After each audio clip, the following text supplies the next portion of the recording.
which I think lends itself well to like when you're trying to envision something in your head when you're reading. But if I had to pick between the two AIs, I feel like Claude's version I do too.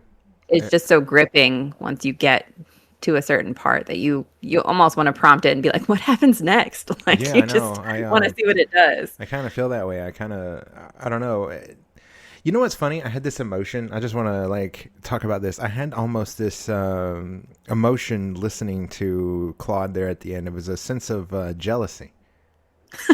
Like, how dare you write my story and come up with character names and come up with details? How dare you sit there and do that in seconds? That takes me weeks to plot and plan.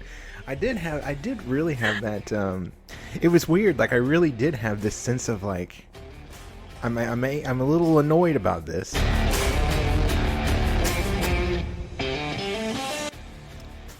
Hello and welcome, everyone. Welcome to Mildly Alarmed, our first episode here. I'm Justin, and I'm joined with the girlfriend you probably heard me talk about with Chuckle with the Guys, and who co-hosted Chuckle with the Guys that one time.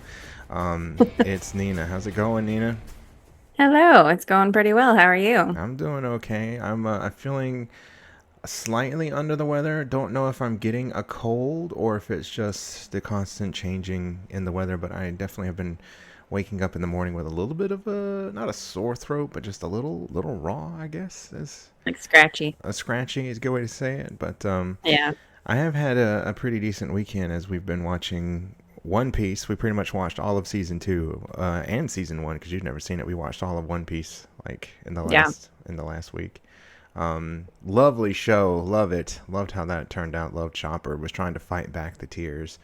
Through his backstory. But yeah, it's been pretty good. How have you been? I've been doing good. I was enjoying One Piece as well. Still a little bit mad about, that whale story because it made me sad and I feel like he's just now waiting for them to come back. It's just a Yeah, life of waiting. It's yeah. a little bit upsetting, but overall that season was pretty good. We have to have faith that they'll return for the Of whale. course. We have faith. Luffy won't forget about him, I'm sure. Yeah. But yeah, how's everything else been? How's the writing going this week? The writing has been pretty good this week. You know me, I've decided to rewrite a bunch of stuff. I had like persevered and powered through and had gotten up to like 47,000 words and then was like, it's terrible. I have to go back. So I'm rewriting everything back up to 30 some pages in, but I'm liking it, man. I'm liking the new thing I'm working on. I can't wait to share it with everyone. But today we thought we would discuss AI, a topic that's slowly, maybe not slowly, quickly becoming very important in all of our lives. Yeah. Um, and it's something that I think I worry about a little bit as a writer and creative. Um, it can be a helpful tool, but I'm also a little nervous about it. But I thought it'd be kind of fun. We were talking to play this little game. I'm working on two stories right now. Got one on the back burner that I'm currently developing so that when I finish this one, I can automatically jump into the next one.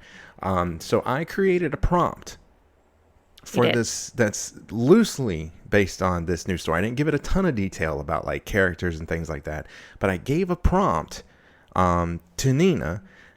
Nina put it into AI, two different types of AI. Is that what you put it in? Correct. Yeah. Okay. So she puts it in the AI, and it's going to write the beginning of the story that I have already written. And we're going to read them and see, can I beat AI? Am I as good as AI, or is AI better than me when it comes to writing? Do you want me to read the prompt? Do you want me to read the prompt? I have it Yeah, here. yeah. Why don't we read the prompt and then we'll take turns reading our various stories. Okay. So this is the story that I sent you, the prompt that I sent you based on this new thing. So I said, write the beginning of a story about a priest named Father Jack Matthias and a gravedigger named Rorick Adams as they travel along a winding road through a dense and possibly haunted forest toward an old, dilapidated, and spooky mansion just outside the quiet town of Ravens Bluff. The story is set just after World War I, and the mansion is a convalescent for wounded soldiers. The home belongs to the Long family, first built in 1864 by Josiah Long, who was an adventurer and explorer. His son, Colonel Russell Long, now manages the estate and uses it to rehabilitate soldiers suffering from shell shock. But there's something off about the mansion, something no one can explain. Father Matthias was sent a letter by an old acquaintance telling him of her husband's disappearance. Her husband checked into the home seeking help for night terrors and has not written to her since. Dun dun dun. So that's the prompt that I sent you based on the first like 3 pages that I wrote of this similar story. And then you Correct. put it into AI. I did. So we've got a couple different versions of a story. So I'll read one, then you can read one, and I'll read the third. Okay. But all right, here is our first story. So the road to Raven's Bluff was little more than a ribbon of mud cutting through the forest, winding like a tired serpent beneath the tall black pines. Evening had settled in early, the way it often did in those woods, as if the sun itself were reluctant to linger there. A thin fog crept along the ground, pooling in the ruts left by wagon wheels. The horse snorted uneasily. Father Jack Matthias shifted slightly in the passenger seat of the wagon, pulling his coat tighter around the damp chill. His collar was turned up, but the white tab of a priest still showed clearly at his throat. In his gloved hands rested a folded letter, worn soft from being read too many times. Across from him, holding the reins, sat Rorik Adams. Rorik had the broad shoulders and heavy hands of a man who spent his days with a shovel in hard earth. His beard was thick and dark, though streaked now with gray, despite his being no older than 40. Dirt clung permanently beneath his nails. The town of Raven's Bluff knew him simply as the gravedigger. And tonight, he drove a priest into the woods. "You sure this is the right road?" Rorik muttered, squinting ahead through the mist. Father Matthias glanced toward the narrowing path. "Yes," he said quietly. "The letter mentioned the eastern road, said it bends through the forest before climbing the ridge." Rorik grunted. "Ain't much of a road anymore." For a moment, the only sounds were the creak of wagon wood and the slow clop of the horse's hooves. Then Rorik spoke again. "Funny thing," he said. "Digging graves 20 years in this town, I've never once had reason to go up to that house." Father Matthias looked at him. "The Long estate?" Rorik nodded. "Folks in town don't like talking about it." The priest slipped the letter back into his coat. "That doesn't surprise me." Rorik spat over the side of the wagon.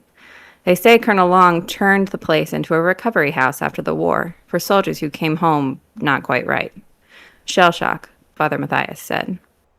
Rorik's eyes remained on the road. Some of the boys came back quiet. Some came back angry. Some came back seeing things that weren't there. He tugged the reins gently as the horse slowed. "But Raven's Bluff's a small place," he continued. "People notice things, and people say the men who go up to that house don't always come back down." The priest was silent for a moment. "I'm hoping that's not true." Rorik glanced sideways at him. "You got someone up there?" Father Matthias reached into his coat again and pulled out the letter. "Not someone I know personally," he said, "but the woman who wrote this. I knew her years ago." He unfolded the paper carefully. The ink had bled slightly where rain had touched it. "My husband Thomas checked into the Longhouse for his night terrors," it read. "He promised to write once he settled in. It has been 3 weeks now, and I have heard nothing." Father Matthias lowered the page. "She believes something has happened to him." Rorik's brows furrowed. "Colonel Long's people didn't send word?" "None." The wagon creaked as it climbed a shallow incline. The trees pressed closer now, their branches twisting together above the road until the sky disappeared entirely. It grew darker.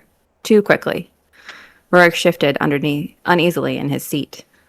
"You ever get the feeling," he said slowly, "like a place is watching you?" Father Matthias didn't answer immediately. "I've spent many nights in old churches," he said at last, "places where people claim the dead still linger." Rorik gave a dry chuckle. "And?" The priest looked out in the fog between the trees. "Sometimes," he said softly, "the living are far more unsettling." The wagon rounded a final bend, and there it was. The long mansion stood on a rise above the road, its silhouette emerging through the mist like the bones of something long dead. Built of dark stone and withered timber, the house sprawled wide and uneven, its many windows staring blankly into the forest. Several of them were boarded. A tall iron gate stood open at the end of a crumbling driveway. Rorik slowed the horse to a stop. Well, he muttered. Father Matthias followed his gaze upward. This is it. The wind moved through the trees behind them with a low whisper. Somewhere in the distance, a door in the mansion creaked slowly open. And that is the end of story 1. Not bad. No, not bad. Um, okay, now I'm a little nervous. Should we offer a critique of each story in the middle? What do we like and what do we not like about that one? Um, I don't know. Like, I thought it was pretty good. Um, the dialogue wasn't too bad. Yeah. Um, not much. I mean, it's early. I mean, it's still early in the story. Not much. Exposition, not much Yeah, not much of that, description. but I mean, it's early. I Yeah. mean, something you never. I was telling you this earlier. Something you never really want to do, and it's very hard for new writers when you're first starting out and you're trying to create. I myself have been guilty of this before, and I've had to stop and rewrite something, and sometimes maybe it's okay to do it when you're first doing your first draft. But is doing like a data dump at the start, like you're trying to build a world and you're like, I'm just going to Right. tell everyone about the world in like the first 6 pages. Yeah. um Fantasy writers get stuck in that a lot. They want to give you the entire world up front. yeah, and to be fair, there's a lot that I didn't reveal about the world that I was creating here, because there is something that I didn't include in the prompt. There's something I know that I'm going to have in this world. But I think as Right. far as the setting is concerned, I really liked the setting that it built, like the creepy house, the two men riding on the thing, on the carriage. I thought it was pretty decent, actually. Not bad. Do you want to hear mine? Of course. Let's hear it. All I'm right. excited. I'm not all of a sudden. Um, all right. So here's what I wrote, just me the other day, fooling around with this story. The mansion sat atop a gently sloping hill surrounded by a dense forest one the locals claimed was haunted by all manner of ghosts and wandering beasts. Whether such stories were born of truth or superstition hardly mattered to the people of Raven's Bluff. Few cared to venture near the place after nightfall, not only fearful of the enigmatic and imposing structure, but of the maimed and tenacious people that were said to be housed inside those old walls. The house stood several miles from town, but the Long family had always valued their privacy. The mansion was first built in 1864 by Josiah Long, a renowned professor and archaeologist who first rose to prominence with his work studying ancient Roman ruins and his collection of artifacts. Since its rather troublesome and frankly disastrous construction, plagued by accidental deaths, rumors of curses, and financial setbacks, the house had stood for nearly 55 years, watching silently over the countryside like some dark, brooding sentinel. But time, as it so often is, had not been kind. The bricks had begun to crumble in places, and thick vines crawled up the old walls and across the windows like long, grasping fingers, as though nature itself was slowly reclaiming the estate for itself. From a distance the house appeared almost abandoned, a faded monument to more prosperous days, before the sudden passing of Josiah and the breakout of World War. Those who occasionally glimpsed it looming above the tree line often wondered if the Long family had finally fallen on hard times, like so many others following the long shadow of war. But the truth was stranger than that. Shortly after the war ended, Josiah's oldest son and heir to the family's fortune had the estate converted into a convalescent home for wounded soldiers, men who returned from the front with their bodies shattered by artillery fire and their minds haunted by the things they had both seen and done within those trenches. Behind its aging walls, the house had become a place where doctors and nurses attempted to mend both the physical and unseen wounds left by such brutality.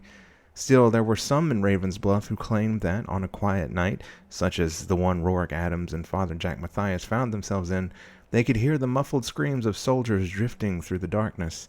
Approaching the place filled one with a quiet sense of dread. At least, that's the way Rourke felt as he turned off the main road and onto the narrow, winding path that cut through the dense forest. The trees loomed close together, their branches reaching overhead like a pair of clasping hands, threatening to smother them. The woods felt enormously oppressive, as though they were attempting to warn travelers to turn back from whatever awaited them ahead. Then, quite suddenly, the forest broke. The mansion appeared all at once as the path opened onto the hill.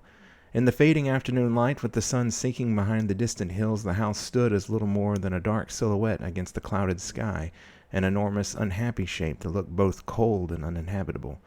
Rourke glanced sideways at Father Matthias, who sat beside him in the passenger seat, absent-mindedly running his fingers along the beads of a rosary, his lips moving quietly in prayer. "You all right over there, priest?" Rourke asked, his voice rough. The priest turned toward him. "I will be, once we've dealt with this." "And what exactly are we dealing with?" "I'm not entirely certain," Father Matthias replied. "I only know what I read in the letter. A close friend of mine wrote to me a few days ago, concerned about her husband's well-being.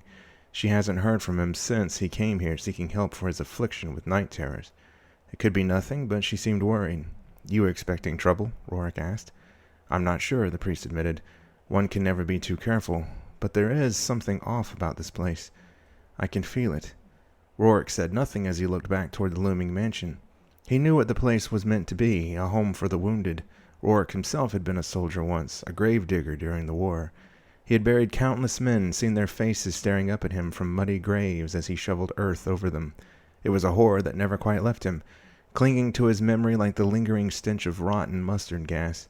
If the house was full of men like him, men who had seen and done far worse than he had ever done, then he could only imagine the kind of darkness such suffering might leave behind. Rourke brought the car to a stop in front of the mansion. Both men stepped out into the cold evening air. Rourke immediately pulled a flask from his coat and took a long swallow of whiskey, letting the burn settle his nerves. Father Matthias, meanwhile, stood still for a moment, studying the house, his eyes wandering across the crumbling brickwork and dark windows. That's kind of like what I wrote. I love that. You do? Yeah, I do. I think you make the house a character first and foremost, which Yes, the house is a I think is character in my mind. great. Yeah. Yeah. Um, that like really stands out when you start the story. Like this house is this like just foreboding thing that's almost like haunting the town just all by itself. Yeah, And I think it was interesting that it gives a little bit of like backstory, like really quick sentences here and there, about like when it was built, who owned it, what he did. Whereas I don't think the other one did. I think it just no, the talked other about the one doesn't house. really discuss the house much, the first story. Yeah. Um, and then, you give those like pieces of backstory here and there for characters like the gravedigger having a background and having been in the war.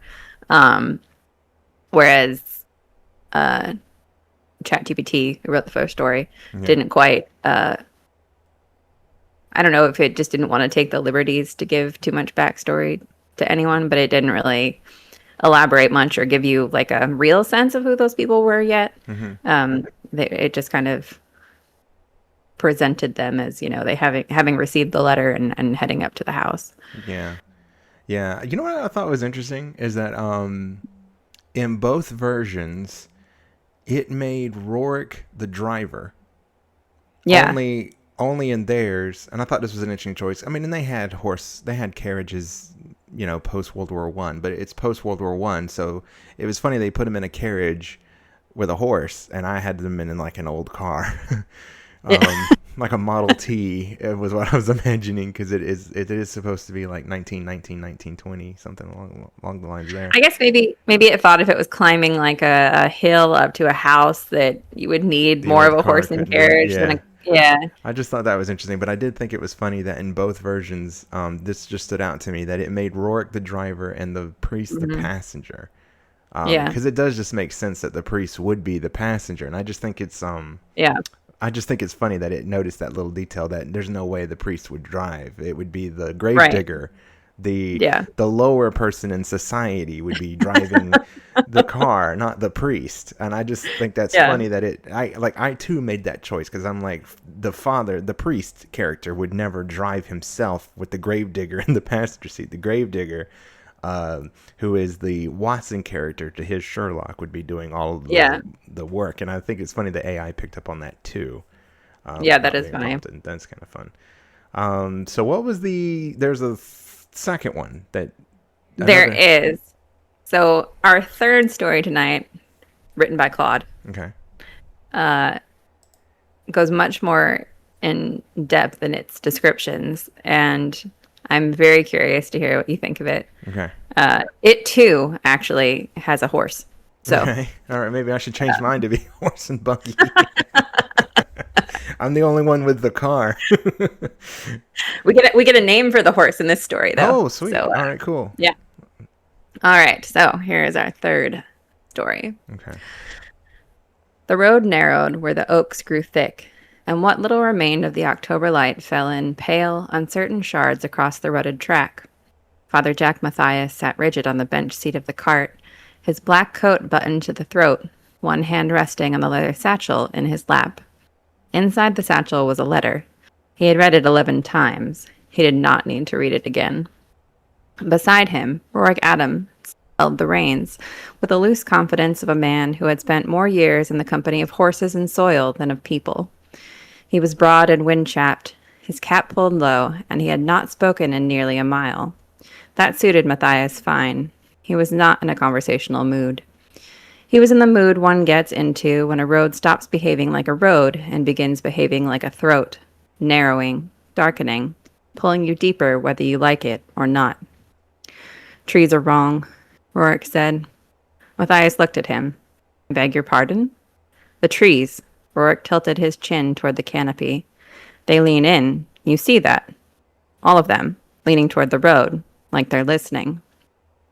Matthias looked. He wished he hadn't. The oaks did lean, not drastically, not in a way that would alarm a botanist, but uniformly, their heavy limbs reaching over the track like the ribs of some vast, half-buried animal.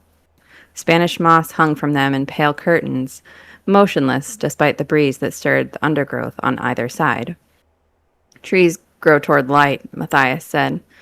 The road lets in light. It's perfectly natural. Sure, Rourke said. He clicked his tongue at the horse, a gray mare named Parliament, who had been uneasy since the last crossroads. Perfectly natural. They had left Raven's Bluff 2 hours ago, although the distance hardly warranted it.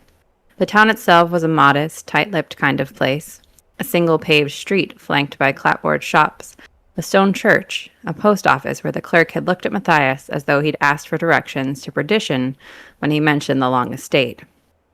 The man had pointed south, said, "Follow the Briarwood Road," and then added without being asked, "Most people come back the same day."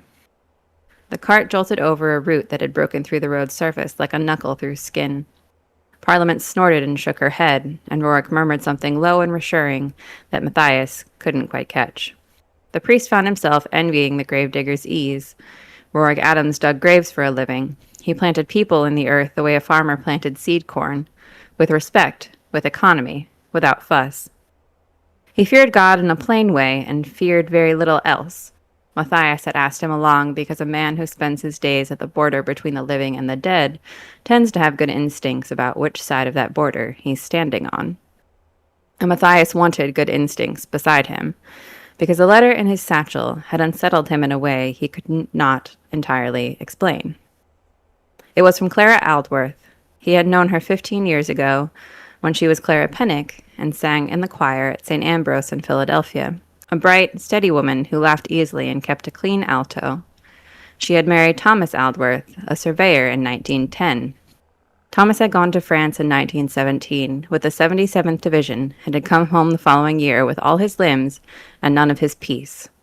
Night terrors, Clara wrote. Terrible ones. He woke screaming.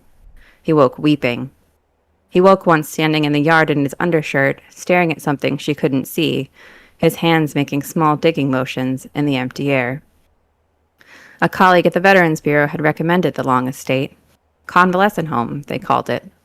a private facility run by Colonel Russell Long, a man of some reputation in the emerging field of neurasthenic rehabilitation. The home had an impressive recovery rate. Thomas had traveled there in August. He had written to Clara twice in the first week, short letters, cautiously optimistic, mentioning the grounds, the quiet, the colonel's unusual but seemingly effective methods. Then nothing. Several weeks of nothing. Clara had written to the estate and received a reply from Colonel Long himself, courteous, formal, assuring her that Thomas was progressing well and that the treatment required a period of isolation from familiar attachments. She had written again. The second reply was nearly identical to the first, as though copied from the same template. The third letter she sent was not answered at all. Jack, she had written to him, I do not know who else to ask. Something is wrong. I can feel it in the way you feel weather coming. Will you go? Will you see for yourself? You were always the one who walked toward the thing that frightened you. Matthias looked up. The road bent once more, and the trees parted, reluctantly, it seemed, and there it was.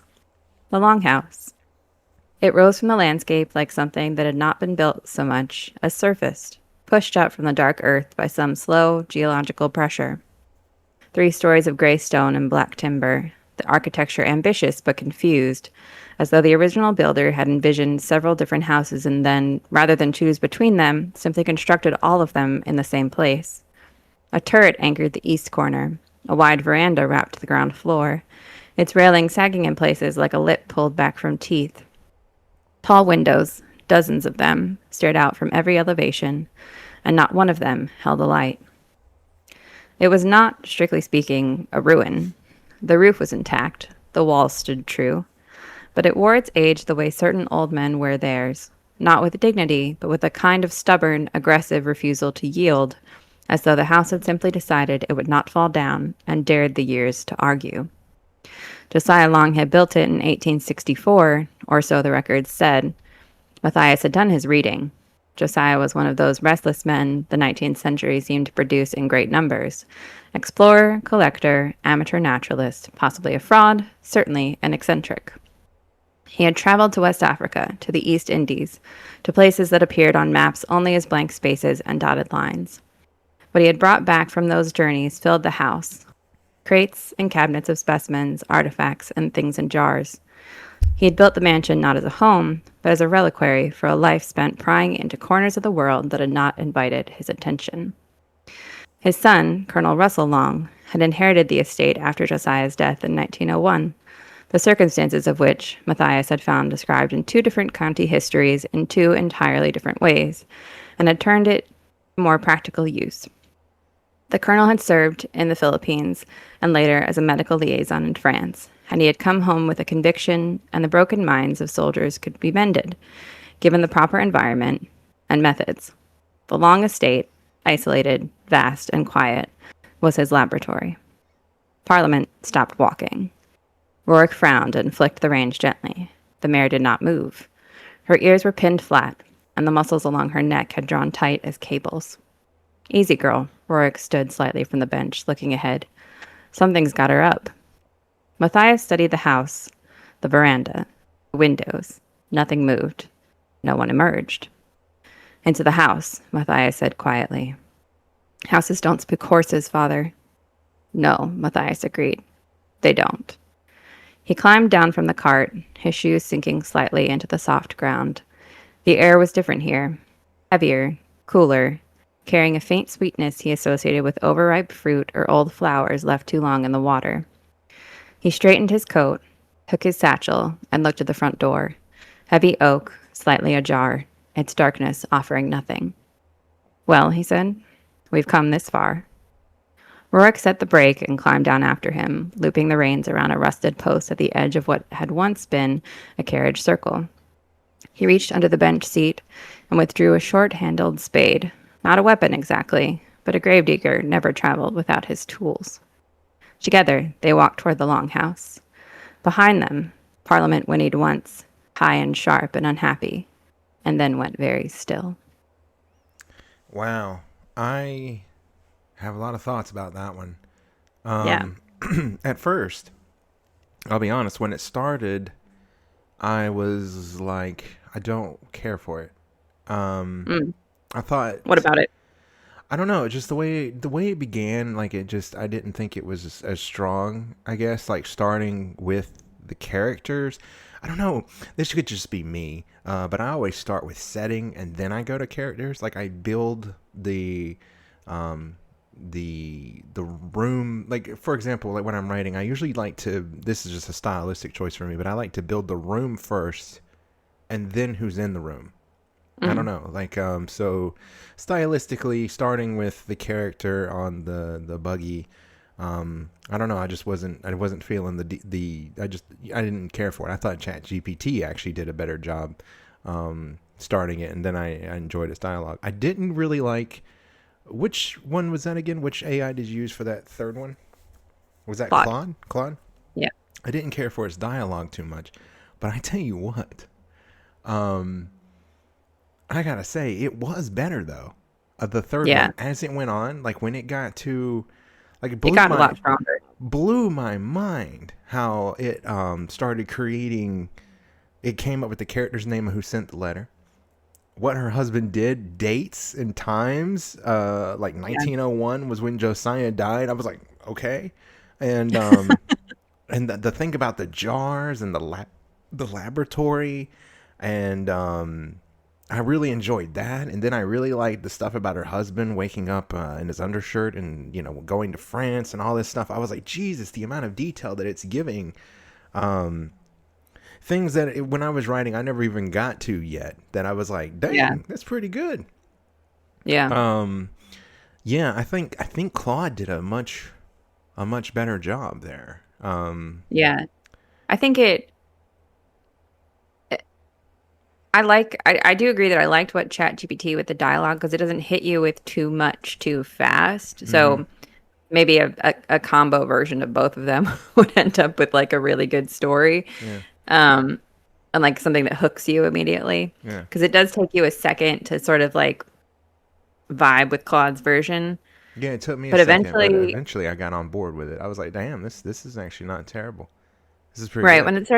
when it starts talking about like the trees sort of surrounding them, like the ribs of an animal half buried, and like it starts to build like the creepy, uh, I don't know, somewhat odd and spooky, mysterious Yeah. world that it's trying to build. I think it does a really good job of that, of just giving you the setting and like putting you in a world and understanding the characters. And I too liked what it did with like Clara and her Yeah, husband. the And Clara like just started throwing out names like Clara and, and all kinds yeah, of we stuff. got a I name was for the like, horse, which was okay, Parliament, which was yeah, the hilarious. horse and everything. Um, Yeah, that wasn't too bad. That wasn't too bad. So, what do you think? Who do you think did it better? I mean, I'm obviously partial to your version Oh, because I come on, like your writing, no, but I think if I had to rank them, see, I think that your writing actually does do what we wanted the two AI to do together, which is like strike a better balance between full dialogue and world building. mm-hmm. Um, and you do tend to write in a more cinematic way, where you, like you said, you build a set first, and then you put the characters on the set, Yeah, which I think lends itself well to like when you're trying to envision something in your head when you're reading. But if I had to pick between the two AIs, I feel like Claude's version I do too. is Uh, just so gripping once you get to a certain part that you almost want to prompt it and be like, what happens next? Like Yeah, you I know. just want to see what it does. I kind of feel that way. I don't know.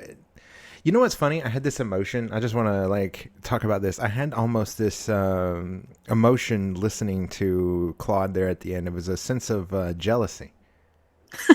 Like, how dare you write my story and come up with character names and come up with details? How dare you sit there and do that in seconds? That takes me weeks to plot and plan. I did really have that. It was weird. Like, I really did have this sense of like, I'm a little annoyed about this. Yeah. Maybe that's just my own insecurities as a writer, which I have tons of them. But I come to you daily, hourly, with my insecurities when it comes to writing. But man, I really did. I was like, man, it's taking my characters and it's creating its own story with my work. I created these characters. These are my characters, and how dare it just do this in a matter of seconds. I don't know. So what do we think? So we've seen. How do we feel about like art when it comes to this? I mean, this clearly did something that usually takes me a very long time to do. Like it takes me, Mm. like whenever I'm writing a book, I'm writing that book, but I'm also thinking about the next book, and it takes me about a year to, I would say on average 7 to 8 months to write a book. That's what it takes me. It's Yeah. not fast. At least I don't think that's a fact. I don't know I don't know what people think. I don't know if people are out there being like, "Oh my god, I can't believe he does that." It takes me forever. I feel like it takes a long time. Yeah. Um, and it takes me a long time to come up with all these details and create character bios and to think about, what I want these characters to do and all this kind of stuff. Whereas now, I don't know, all the work that I put into it, I wrote you a paragraph today and you put it into this thing and it spit out that today.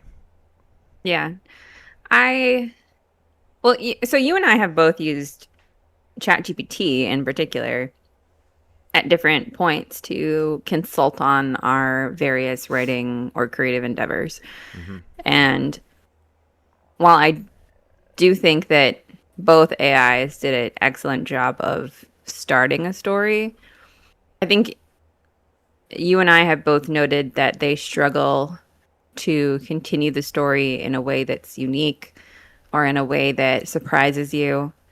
And they often try to direct you back to just like commonly used motifs or narratives, things that people have heard before because they're obviously referencing human thought and they're Mm-hmm. learning from human thought. So they're referencing everything that's ever been written Yeah.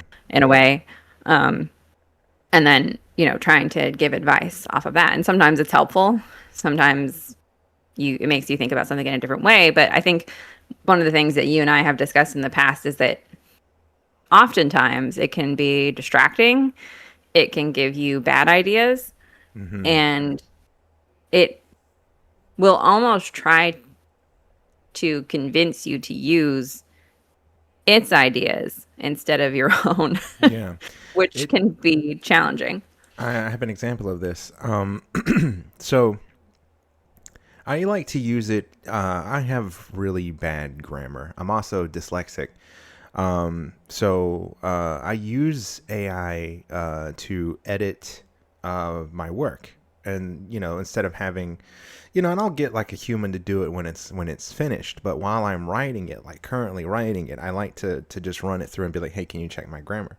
Oftentimes, it will try to give unsolicited advice Yeah. about the story, and oftentimes I don't like the direction it's going in because it doesn't know the full blueprint of what I'm trying to achieve. It will sometimes try to fill in these gaps with ideas or things that I should do, that I'm like, that's not what this story is about. It has missed the point of what this scene is about or what this story is about, because ultimately I am heading someplace. But Yeah. I think AI, the writing tool, oftentimes wants to get your idea out in that moment and doesn't let something Hmm. breathe. It's like, Correct. no, Yeah. you need to tell them exactly what your story is about all the time and shove it down their throats. And it's like, no, no, no, we can let the scene breathe. We don't have to specify things right now because we can move down. And of course, this is all subjective, but I don't have to constantly convey what my idea is about. But it kind of goes back to, I recently heard something that writers who write for, I think it was Netflix, are constantly told that in every scene they have to constantly be reminding the audience of the plot, what's going on, and what things mean, because people's attention spans aren't there when they're watching the show. They're scrolling or something, so they're having to constantly do this. And I'm wondering if AI is also got that sort of same concept where it's like every chapter, every line has to be conveying this one theme over and over again. But there was this one Yeah. thing I wanted to tell you about. There was this one character that I had for this new thing I'm writing. And something I also do when I write, like I let the story evolve as I'm writing. Like sometimes I let the characters like tell me the story. So I'm working on this new thing and I had this character and I had this idea of who I wanted this person to be. But as just I got into the writing process and as I started moving the characters around the board, the character started changing in a way that I didn't even see coming. And so I started heading down this one direction with them of them becoming someone who is irredeemable, someone who's not good. And I thought that dynamic would be fun to have, like a character in this story that would just be irredeemable. Anyway, I'm starting to do this, and AI was trying to convince me not to do that because I think it was like all character. It was literally like your character is going to become someone who is unsympathetic, and I'm like, I know. You're ruining the hero's journey I for know. this one character. I know that it was like you're getting away. This character will not be able to succeed in what they were doing. I'm like, yeah, I know it's tragic. Yeah. That's part of a story. Sometimes is that it's a lesson to be learned there. It's a tragic thing. But AI was like, no, you shouldn't do that. They have to be redeemable. They have to be good. They have to succeed. It's Yeah. like no, they don't. Yeah. I don't know.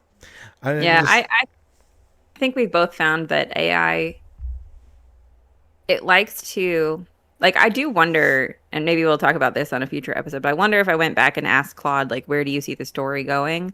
I wonder if it will have planned out the entire story in advance. I do too Because because you and I I are know what's very, going on in that house. yeah, you and I are very stream of consciousness writing. Like, we write something, we let the characters kind of tell us where they want to go. Sometimes we have no idea what the next scene is going to be. We like to write like that. Uh, AI, though, every time that I've asked it for advice on anything, it's basically been like, well, you could do this, and then you could do that, and then you could do that, and then you could do that, and then you could end your story like this. And I'm Yeah, like, it'll be I like asked you one question. yeah, it'll be like, hey, can I help you build an entire outline with chapters and how this story should go? It's like, no, you may Yes. not. Yeah, But please do not. that's the thing that worries me though is that like now any asshole out there can get on this thing and be like, write me a book. And And they could, but I yeah, don't think it would be very good. I'm about to I say, think do it you would think it would be, be good though? I mean, 'cause I think parts of it would be good. And maybe we do, maybe we can make this an ongoing series and we have Claude write another couple of chapters and we see how it goes. But yeah, I, uh, I think that once you get past the initial story setting, it's going to write you a story that's highly predictable. And I maybe, maybe for like young readers or something, maybe we can pump out children's books written by AI. yeah, But I don't think that adult readers, people who really enjoy being immersed in worlds and being surprised in literature and like get attached to characters, I don't think that those people are going to find what they're looking for in AI written content. yeah. I don't either. I just I do worry about that the stories are going to become so flat. Hey, do you? I've never told. I don't think I've told you what I kind of think is in that house. Do you, having read, do you kind of have an idea of what may be going on inside that convalescent home based on those three? Do you think you could probably predict where that story is heading? Could I maybe, but I don't want to. Okay.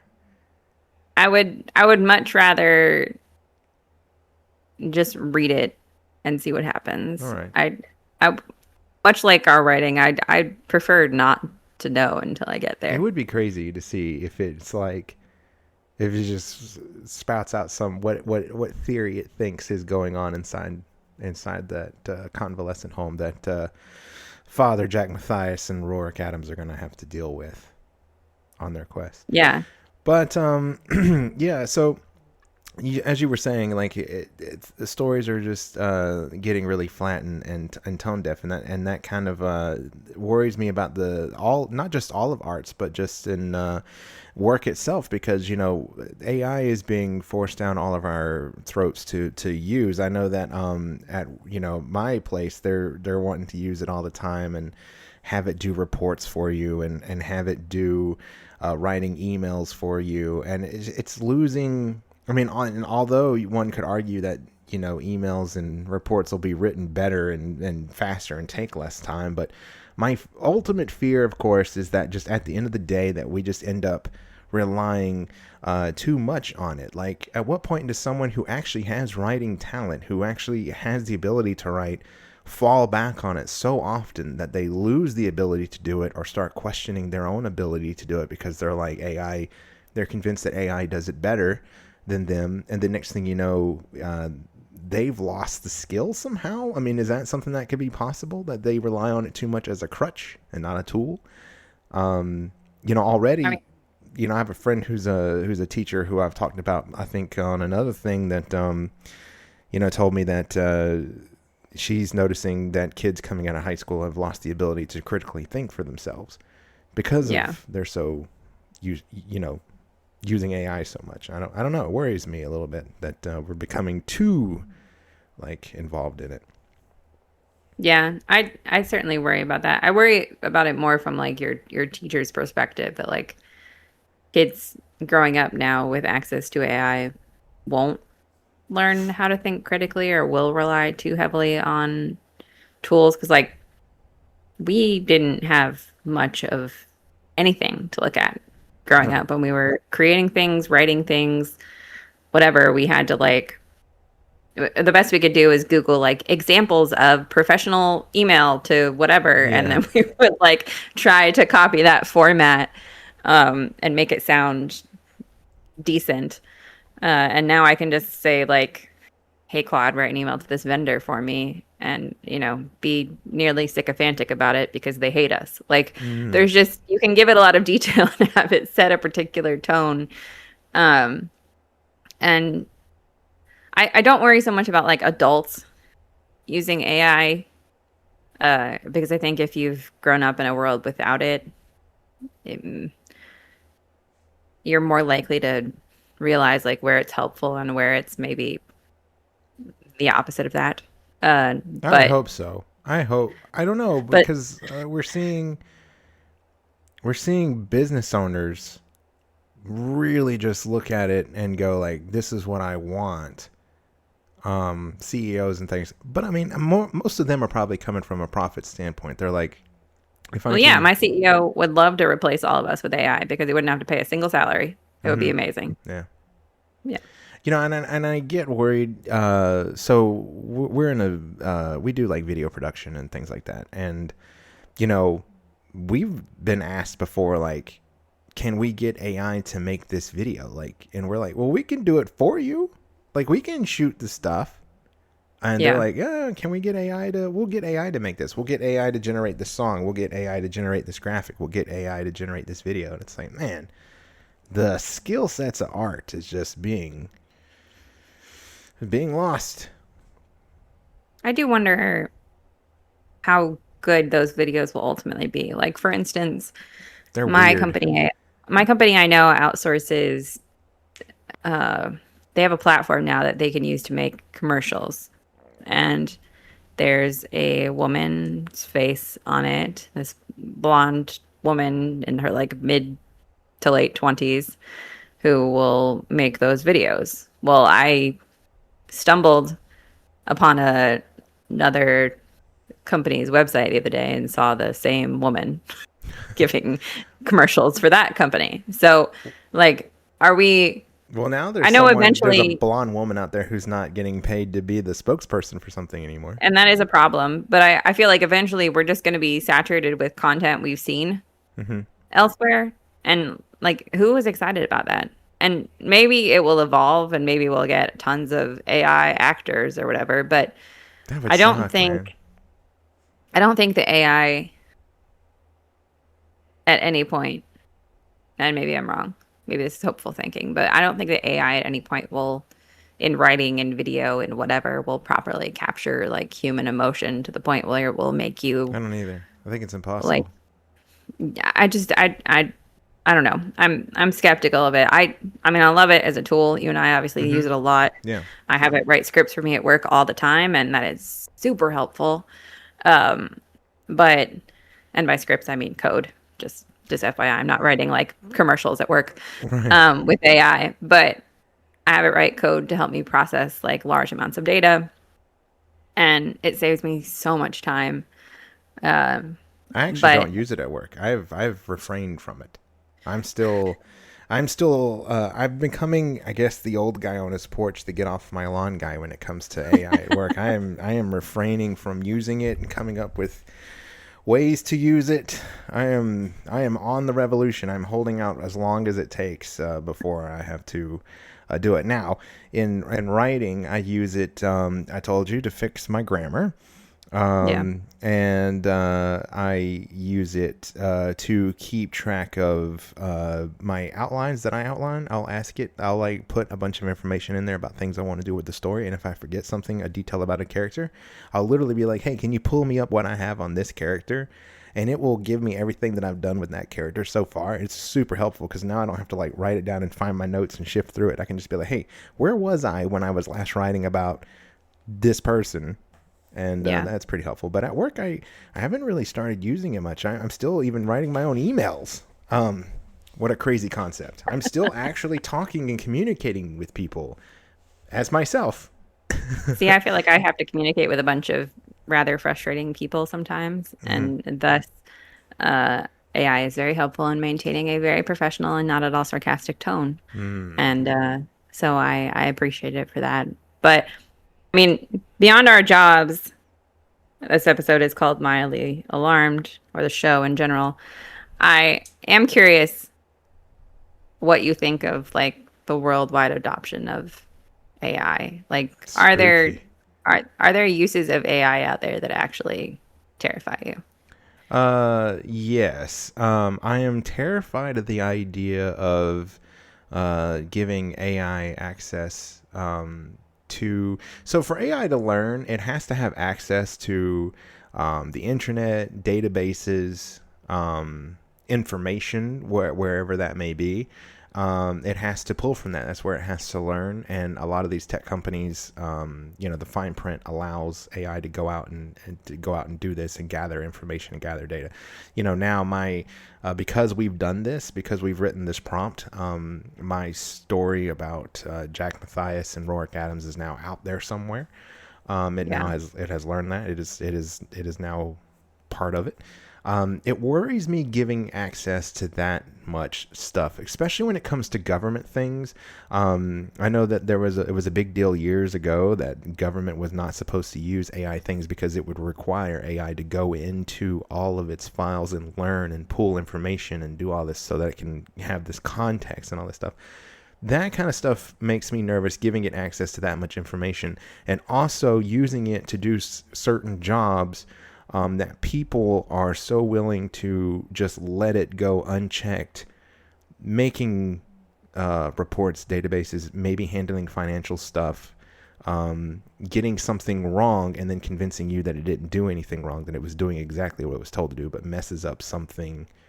That kind of worries me. Letting it have Yeah. access to military technology kind of worries me. I'm an avid fan of the movie Terminator. Skynet is essentially that's what happens. Skynet goes live and we start fighting the AI, the robots, the Terminators.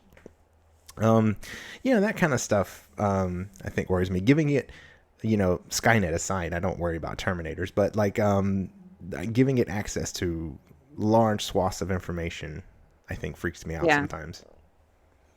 I think besides all of that, I think the things that I worry about are just, uh, as you mentioned, like military weapons, people like offloading AI to do things that they don't necessarily want to do, like warfare. I think there's like a human compulsion to not want to be the person pushing the button Mm-hmm. often, and so it would be easier to Letting let AI AI do do it. that. Yeah, it doesn't And have a then conscience. It doesn't feel. What does he say exactly, in Terminator? You've never seen Terminator, but Reese says it doesn't feel pity or remorse yeah. when he's talking about the Terminator. It doesn't feel anything. It'll just kill. I think the other things that bother me though are more like I use AI to access APIs and things like that. You could use it for hacking and Mm. companies It like doesn't need to take Anthropic a have break done either. studies on it. It Yeah. doesn't need to take a break, so it can Can just hack all day long. pummel. Yeah, and it could take down power grids. It could take down whatever it wanted to Yeah. eventually, If a foreign potentially. if a foreign adversary wanted to really dismantle a country and take down its entire power grid, it could set a code to just hack all day long and it never get tired. It just run milliseconds. It could run through code and try to crack it. Yeah, I Um, mean, maybe eventually we'll, and I'm sure this is probably already in development, but we'll probably just eventually have AI fighting AI. But hmm. uh, Well, still, it someone does make you wonder all the things that are possible. Yeah, and I mean, and someone told me who was involved, who was in the military and involved in it, told me that some of the most sought after troops right now in the military are young kids who understand AI, and kids who are able to. I say kids; these are like 19, 20-year olds, but Yeah. but you know, soldiers, young soldiers who know how to fly drones with headgear on, like who can do the first person shooter style Call of Duty, who are like they've played so much Call of Duty, but now they can operate drones from a room, doing that. And we were talking about how and he was telling me how much AI technology is about to change warfare to where like you might could fight wars without actually having to put boots on the ground, which I guess to some degree at the end of the day is good. You don't have boots on the ground, but what does that warfare look like, and can you maintain control over something like that? I don't know. Yeah. I don't know. I don't know how much we'll see in our lifetime, but it will be very Who knows? interesting, It's especially in the happening. next few years, to watch how this unfolds and whether or not, It's especially our evolving government, fast. if our government doesn't start actually putting any kind of uh, like barriers in place or trying to regulate it at all, I don't think I would I'm be as curious worried what about that it. will look like. I don't think I'd be as worried about it if there was a better sense of responsibility toward it. Because right now it doesn't seem like there's any responsibility toward it. It's I know. Listen, something you're gonna see me do a lot is talking movie references, but because it's the writer in me. But like, there's a thing that Jeff Goldblum in Jurassic Park, Ian Malcolm warns Jeff Hammond, not Jeff Hammond, Hammond about when he's there. He says, you know, you wield this like you've just found your dad's gun. I mean, you know, it seems like there's not a lot of responsibility when it comes to AI. And then you've got people who are at the forefront of this, like Peter Thiel, who have said in interviews that his ultimate goal is to create a godlike machine that we all just get information from and serve, and like it tells us whatever we want to know, and it runs society. This one thing runs society. I mean, I know Peter Thiel's crazy, and I know a lot of people think that Peter Thiel is crazy, but I mean, still, he has billions of dollars, and he has the ear of people, and he runs these things. So I mean, I don't know. It's like he's trying to create the thing from Hitchhiker's Guide to the Galaxy, where they want to build something that gives the answer to everything when they ask it. It says the answer is 47. I don't know. So Yeah. I don't know. I don't imagine that we'll get there, and maybe that's wishful thinking, but I imagine more that we'll end up in a situation like we are now with social media, and you and I will definitely talk in a future episode about how we both think social media has destroyed society. absolutely.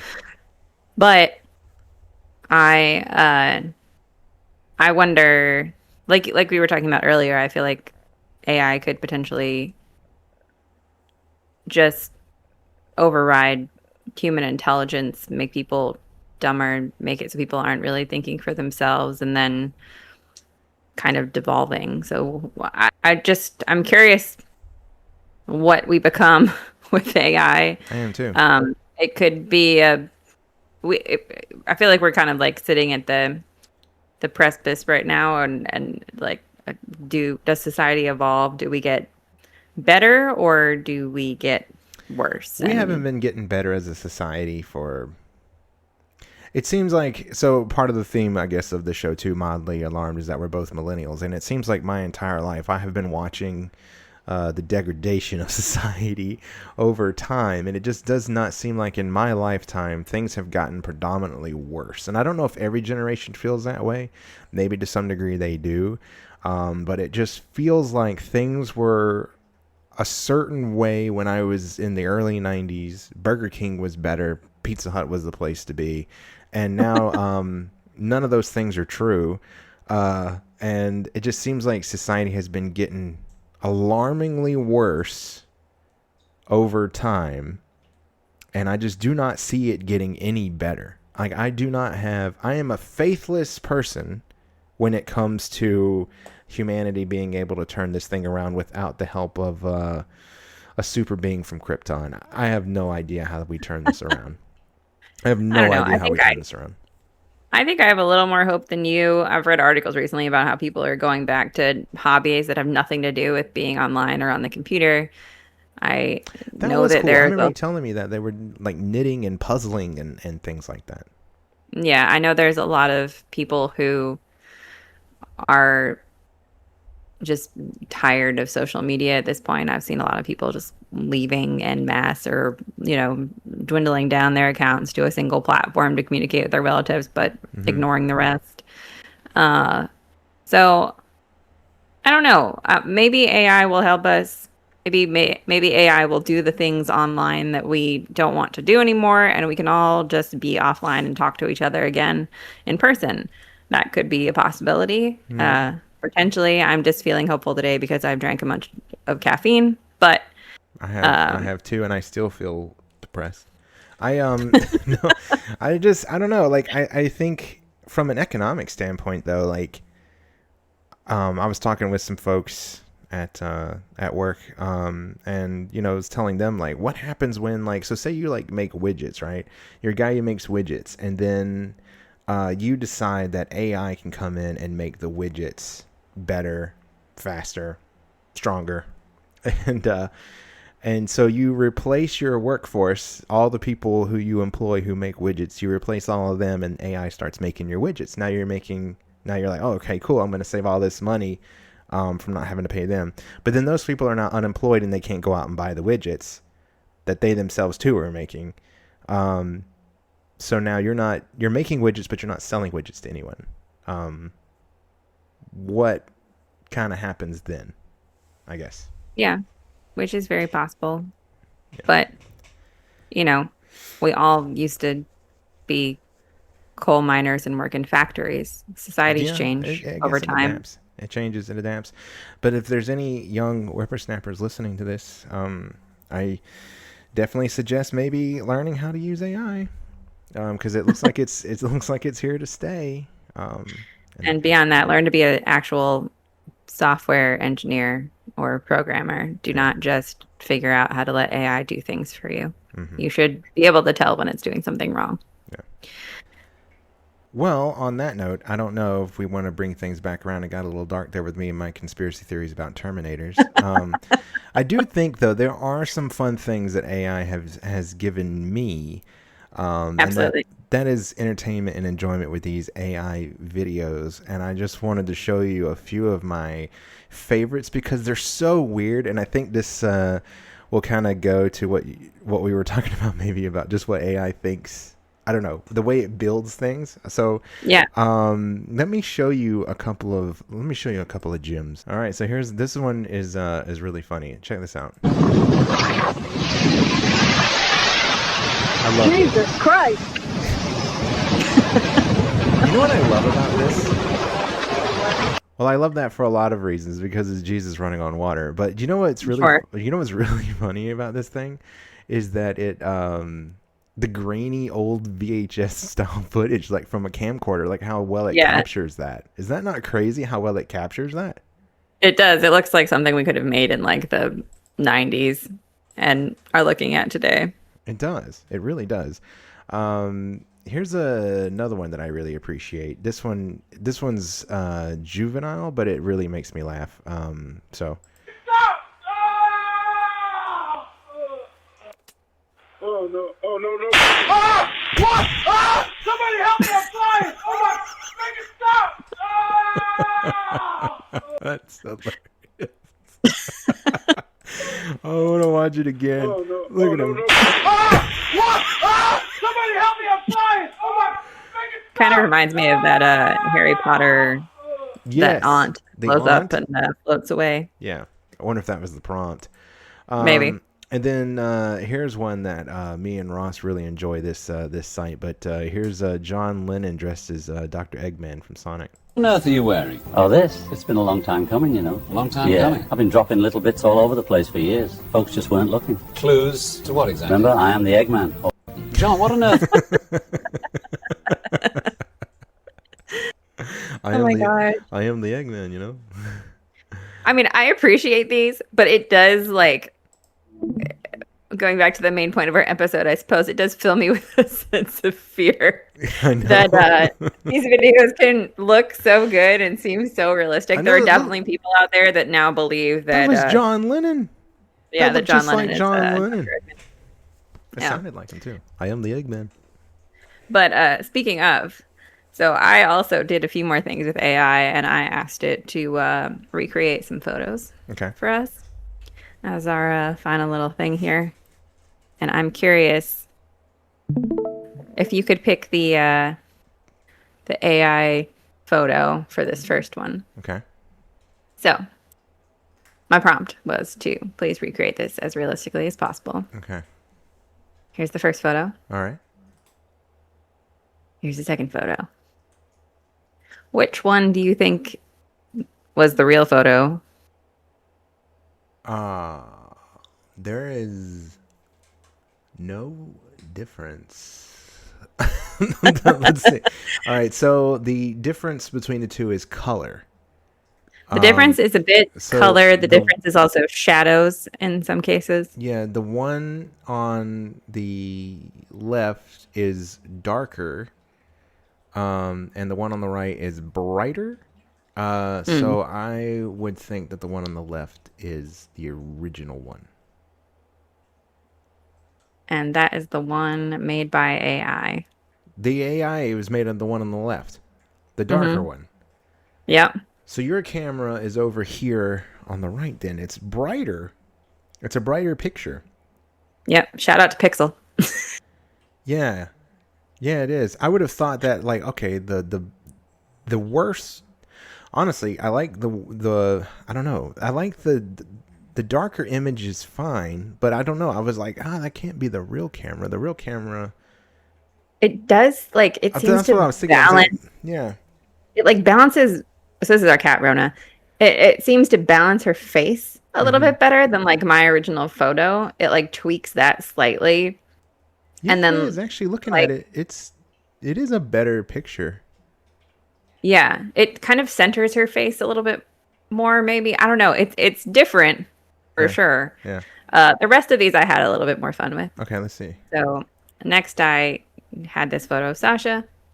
I asked it to recreate the photo as realistically as possible, but make it look like a nice sunny day. And I came up with that. Oh wow. Yeah. She looks happier in actually- the. She looks happier and like more perked up on the AI one. Yeah, and I mean, it made her eyes bluer, which is adorable. I really like it. I do too. It's I do too. It has like an uncanny feeling because I know what Sasha looks like. So like when I look at it, I'm like, I know it's not exactly her, but it did a pretty good job of Yeah, like just no, I like it. just tweaking the background. Oh God. For the next one, I had this lovely photo of Annie, my Okay. old dog, in a Wonder Woman costume. And so I told it to recreate this as realistically as possible, but make it look like a dog is a superhero flying through the sky above a small farm town. Oh, can't wait to see this. And it came up with that. That's solid, dude. Check that out. What's surprising to me is her tail is not really in the original photo, but it kind of gave her the right did. tail, Yeah. which is really funny. The skirt, like blown out, is hilarious, and the cape. But it didn't add like you can't see her fourth leg, but you wouldn't really normally be able to anyway. That's insane. But she looks pretty happy. yeah, she does. So I appreciate that about it. I do. That is nuts. Next, I tried. So you remember this photo? I do remember that photo. So we took this photo when we were playing miniature golf. I and, love what we it were- did to me. It made me look so cool as a race car driver. It made you look like a race car driver, which was great. Yeah. A race car driver with a pirate ship in the background. Mm-hmm. And so I asked it to take that photo and make it look as realistic as Oh possible. So God. basically, to take the caricature and make real humans. Okay. And it came up with that.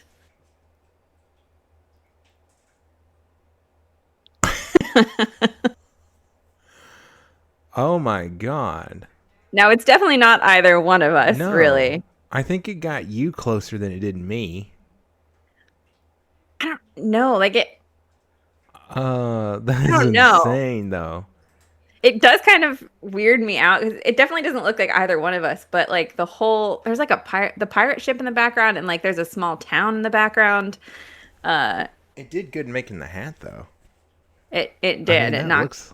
that looks The like hat the is hat. great. Yeah. That's crazy. Oh my God. That And is then wild. finally we have this picture of us at Team Penske. So I asked it to remove me from the photo and fill in the background as realistically as possible, Okay. which it did. Oh, Um, look it at me actually did there a with them really good job. cars. It's Yeah. just me with my cars. Yeah. What's crazy? So what actually bothers me about this is it did such a good job that like it kind of weirds me out. Like you really use AI to like fake being somewhere or not being somewhere. Mm-hmm. Which creeps me out a bit. But then I asked it to take that same photo and make you look like a NASCAR driver driving one of the cars that was behind you. Okay. Now, it kind of did you dirty on the first one. My proportions are off, dude. Yeah, Look at the arm. you look a little bit like a midget with a really big I head. know. Look at that. And then, what's really annoying is like the thing behind you. I mean, you're not even on the board. You're No. not one of the starting racers, which is I know. I just must have just qualified mean. terribly. My proportions are hilarious though. My It's little really arm. funny. So I felt bad about that one. So I asked it to do it again. Okay. And instead, it came up with that. Okay, much better. Much better. Much better. Much better. Not only that, but you actually have Joey behind you. I do. I have Joey Logano on my ass there. Um, I'm beating Joey Logano, so that's good. But yeah, that's pretty cool. That's Yeah. wild how that puts me in the car like that, and the seatbelts are correct. Yeah. That is nuts. Besides the missing helmet, which I know it just wanted to show your face, but Yeah. it did a pretty good job That's of insane. just dropping Yeah, that's you in a the lot photo. better than the other one. Yeah, the other one was quite funny. But yeah.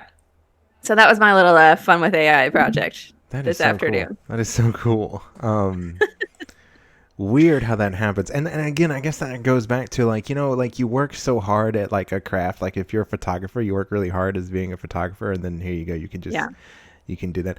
I mean, I can see like a benefit of you take a picture, and instead of going through the trouble of editing it, I guess you could just put it through and hey, can you edit this picture? Can you make it look a little better? And not have to use Photoshop, I guess, to do True. it. Maybe it saved you time there. Yeah, I don't Um, know. I'd be curious to. We should find a photographer friend and see how yeah, they and see feel what their about it. thoughts are on this. Be like, I don't know, like you still have to take. I guess you can still have someone take the picture, but after, I mean, I don't know though. Like if you're a full-time photographer and you can snap a picture and then have AI do all that to it.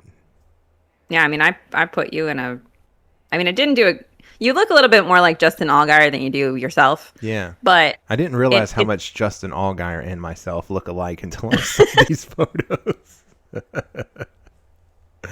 We do look similar, yeah, you do. especially in that one where the height difference Yeah, is it's because he's a it's little the dude. beard and the height for Yeah. sure. You just start to look more like each other. But Yeah, because he's like super tiny, whereas I'm a lot taller than him, but we do kind of favor each other a little bit, I think. but speaking of, we got a race we got to go watch Oh, we sure in do. Yeah. just an hour or so. So we're at Vegas. Yeah, we're at Who, Vegas who, this who, week. you- who you putting on your fantasy team this week? Well, I think this week I'm going to go with. Oh, I didn't even fill out my thing. I hope I still can. You can. I think registration might be closed, but yeah, I think this week I'm feeling like Toyota is going to be super strong based on what I saw in practice and qualifying. I'm thinking the Toyotas. I mean, they locked it out. Larson's always really good here. He's in a Chevy, but I think you can. And he won last night. Yes, and he won yesterday. I think you can never count him out, but I'm thinking Chase Briscoe needs a good run just based on how his season started. I think he can have a good run here today. I'm thinking 23-11. They're going to be good for a top 10. I think they'll do just fine, but I think it's going to be a battle today of who can beat Christopher Bell. I think Christopher Bell is definitely the guy to beat when it comes to the track. I mean, he was the only one in qualifying yesterday who ran in the 28-second bracket where everybody else was in the 29s. True. That's fast. But my faith in Denny Hamlin will persist. Yes. Yes. But yeah, I think Denny's a good one. I feel like Toyota today is gonna have it. I think they're gonna be the ones to beat. They've come out strong this season anyway. They've won 3 of the 4 races with the same driver.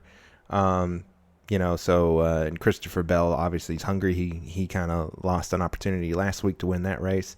So I think Christopher Bell, Denny Hamlin, and I think Larson could be the only driver that kind of interrupts it. Yeah. I would love to see, I mean, I think Reddick will do really well today, obviously. I'd love to see Bubba Wallace up front and doing his thing again. So yeah, me too. We'll see what happens. I'm excited to find out and to continue to beat you in our fantasy league. You're kicking my ass. You're kicking my ass. I don't stand a chance, man. I don't stand a chance. I know you can always get it back. I still think you're going to get it back later in the season. I know it's a long because I'm going to run out of good drivers to put up there. Yeah, we'll see. Yeah, but yeah, I know it's a long season, but damn, I'm already looking at a hole that I have to climb up. I feel like Chase Briscoe, honestly, the way Chase Briscoe's season started. Yeah, I feel like I'm having to climb my way out of there. So maybe today is the start of the turnaround. We'll see. But hopefully it's a good race. I think it'll be a good race. I'm looking forward to that one. And I'm looking forward to Darlington. You've got me excited about Darlington based on the tire test. I'm very excited about Darlington. Yeah, it sounds like it's going to be chaos, which will be fun to watch. Indeed. Well, it was great having this conversation about AI with you. I think it was a good one. And I think AI is here to stay. It's a part of our life. I don't think it's going anywhere. Definitely not. But I would love to hear from anyone who happens to listen to this show. What do you love about AI? What terrifies you about AI? Drop us a comment. Yeah, and we will.